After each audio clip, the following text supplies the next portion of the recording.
안녕하세요. 독일어 신문을 읽어준 남자 독신남입니다. 독일 형법을 보면 특이한 점이 나옵니다. 사람을 죽음에 이르게 하는 살인이라는 행위에 대해 한국 형법보다 더 구체적으로 규정하고 있기 때문인데요.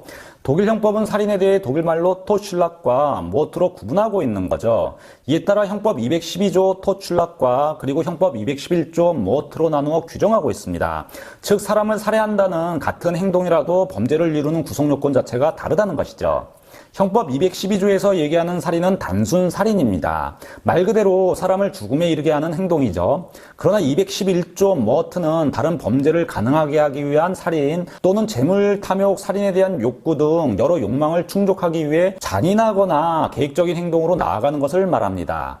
즉 객관적인 구성요건보다 주관적 구성요건이 추가된 것인데요. 같은 행동이라도 범죄 동기에 의해 살인죄 자체를 처음부터 아예 다르게 판단하고 있는 겁니다. 욕구 충족을 위한 살인을 일반 살인과 단어에서부터 분명하게 구분하고 있는 것이죠. 이런 비열한 동기에 의한 살인을 독일 사회가 엄중히 바라보고 있다는 겁니다.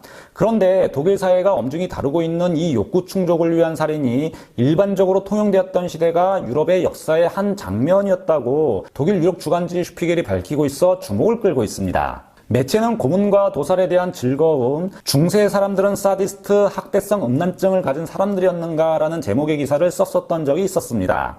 제목이 굉장히 선정적입니다. 중세 유럽 사람들이 다른 이를 학대하거나 살해하며 어떤 즐거움을 느끼는 사디스트였나 묻고 있는 거죠. 이 기사의 내용을 요약하면 폭력이라는 개념 자체가 아예 달랐던 시대가 중세였다는 겁니다. 그리고 이런 종류의 일부 폭력에 대해서는 기독교적인 윤리관 사회가 작동하고 있었다는 것이 정말 놀랍죠. 그래서 중세적이다라는 말은 유럽에서 야만적이다라는 말로도 통용이 되고 있다 전하고 있습니다. 참고로 이 영상은 예전 제가 제작했던 영상이고요. 관심을 가질 만한 콘텐츠인데 당시 구독자가 적었을 때 올린 영상이라 많은 분들이 시청하지 못하셨던 내용입니다. 그래서 내용을 다시 보충 제작했다는 말씀을 미리 드립니다. 오늘 이 시간은 유럽의 잔혹하고 야만적이었던 모습을 살펴보겠습니다. 독일 유럽 주간지 슈피겔은 마누엘 브라운 역사학과 교수와 인터뷰를 하며 당시 유럽의 잔혹함에 대해 여과 없이 기사를 썼었던 적이 있었습니다. 신문은 중세 유럽의 잔혹성을 독자들에게 바로 인식시키기 위해 아주 선정적인 질문부터 시작을 하고 있는데요. 요즘 만행이라 불리는 사건을 듣는다면 예를 들어 최근 이슬람과 무슬림 국가에서 들리는 잔혹한 폭력이 중세적이다라고 말할 수 있는지 이런 비교가 가능한가라는 질문을 던지고 있습니다. 최근 탈레반이 아프가니스탄을 다시 점령하며 이 지역이 이들의 통치를 받게 되었죠. 국제적인 관심은 사지 절단형 등 이 지역에 다시 도입될 야만적인 형벌과 이로 인한 인권 침해인데요. 과거 유럽인들의 야만적인 인식을 같은 선상에 놓을 수 있냐는 질문을 하고 있는 거죠. 그리고 이런 대답을 브라운 교수는 추측컨대 그렇다라고 간단 명료하게 내놓고 있습니다. 브라운 교수는 당시 폭력과 잔인함이라는 의미 그 자체는 지금과 그리 다르지 않았겠지만 그러나 그 시대 중세를 살아갔던 유럽인들에게는 그 폭력성에 대한 부정적인 평가가 아주 적었다라고 말하고 있습니다. 이 기사가 재밌는 것은 그러니까 중세적이다라는 표현은 폭력적이고 야만적이다라는 사실을 전제로 하고 얘기를 진행하고 있다는 사실입니다. 중세적이다라는 말이 야만적이다라는 의미가 있고 그렇게 통용되는 측면이 있다는 것이 아주 놀랍죠. 신문은 폭력과 잔인함은 일상에서 볼 수 있었던 사건인지 질문을 던지고 있는데요. 이에 대해 브라운 교수는 일상의 공동체 생활에 있어 오늘날보다 훨씬 폭력이 넓게 퍼져 있었다는 대답을 하고 있습니다. 그 시대의 사회가 그것을 요구했거나 제도와 법으로 사회가 운영된 것이 아닌 힘의 원리에 따라 돌아갔다는 설명을 지금 하고 있는 것이죠. 유럽이 기독교 사회였지만 전혀 문명화된 사회가 아니었다는 겁니다. 오늘날 유럽이 인권과 환경에 대해 예민한 것은 오히려 이런 자신들의 역사에 대한 반작용일 수도 있습니다. 그는 당시 일반화되었던 폭력을 설명하기 위해 근거를 들고 있는데요. 당시 유럽 귀족들은 명예를 추구하던 시기로 이 명예를 물리적 싸움과 결투로 지켜왔다 설명하고 있습니다. 물론 어느 정도의 규칙이 있었다고 합니다. 예를 들어 결투는 같은 계급에서만 일어나게 되었죠. 귀족은 귀족끼리, 농부는 농부끼리, 그리고 이런 결투는 옳다고 생각되는 것 많은 경우 개인 권리 침해 또는 이에 따른 명예를 방어하기 위한 수단이었다고 전합니다. 만약 이 규칙이 지켜지지 않는다면 그러니까 농부가 귀족을 공격하게 되면 폭동이 되고 이제 폭력 사건이 되는 것이라고 브라운 교수는 전하고 있습니다. 그러나 같은 계급에서의 싸움은 폭력이 아니고 정당한 권한 행사였다는 것이죠. 그게 중세였다는 겁니다.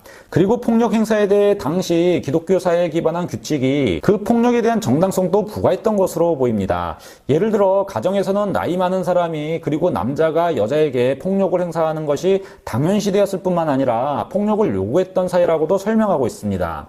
중세 유럽은 부모님은 아이들을 징계하고 부인을 다스리는 것이 당연한 시기였기 때문이죠. 잘못된 행동에 대해서는 정당하게 육체적 형벌을 가했고 이는 정의라는 관점에서 당연시되었지 개인적 화와 분노에 의한 폭력이라고 생각되지 않았다고 브라운 교수는 말을 합니다. 만약 이런 폭력적 형벌을 가하는 것을 지체했다면 오히려 신의 질서를 위반하는 것으로 생각했다 설명도 하고 있습니다. 즉 기독교가 폭력을 정당화했던 것은 아니지만 당시 유럽의 기독교 사회는 이런 야만적 폭력을 정당화했다는 말이 되는 겁니다. 이런 모습은 당시 살아가는 사람들의 사회관에서도 나타납니다. 초기 중세에는 사람들에게 전쟁과 폭력은 자연 참사, 전염병 등과 같은 가치를 띠고 있었다고 브라운 교수는 설명을 하고 있는데요. 이렇게 일어나는 폭력적인 사건은 그냥 자연 참사처럼 피할 수 없는 어쩔 수 없는 일로 인식했다는 주장을 하고 있습니다. 그리고 십자군 원정 때 예루살렘 사람들을 수일 동안 살육하고 어린 아이들과 여자들 가두며 학대를 했던 사건들은 단지 기독교 문명이 국경을 넘어간 사건으로 간주되었다고도 말을 합니다. 즉 이것이 국경을 넘어갔던 사건이었고 전쟁은 유럽인들에게는 늘 자기들 유럽 나라에도 있었던 일반적 폭력 사건의 연장이었다는 말을 하고 있는 것이죠.